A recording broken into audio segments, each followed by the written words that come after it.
All right, day 61 to the glory of God. And today is some long distance work, some endurance work.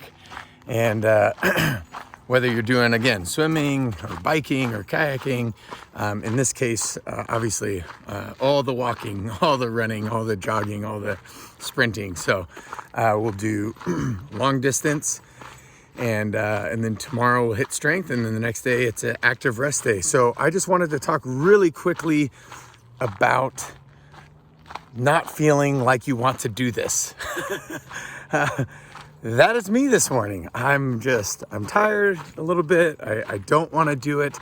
And so what I do is the night before I set out all of my workout clothes, and I commit to, hey, just get out there and do the first 10 minutes.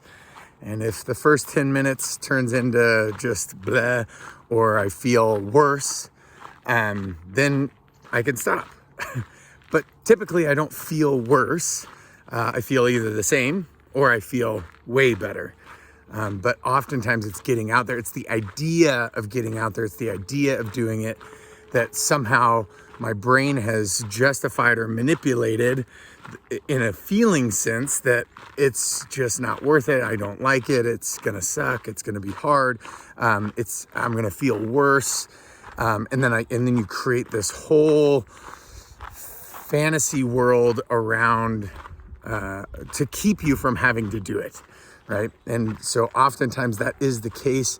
But that we know is not how the stories are created, right? So yes, the bad stories oftentimes are created that way. But the good stories, it's somebody was resilient. They continued to do it. There was consistency.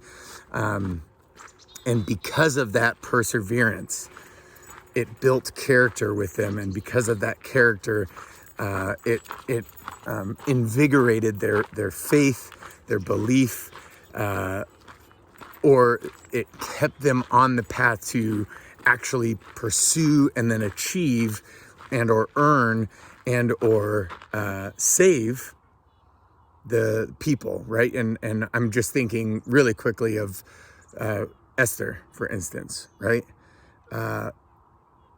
She was facing death. There was all these way worse things than I just don't feel like doing it, which is, where I'm feeling right now.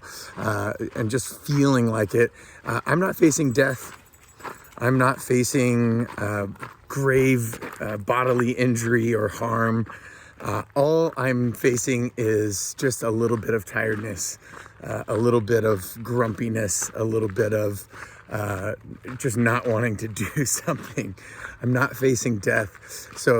But she persevered. She did something that was extremely difficult and extremely, it's this bordering sin thing. Like, she was seducing the king. And so, there's all sorts of gnarliness, but what did her uncle say? Well, uncle said, well, if you don't do it, our salvation, we'll be saved. Somebody else will step in and we'll be saved by that person, or some other people group will step in and we'll be saved by that person. God will stand up somebody.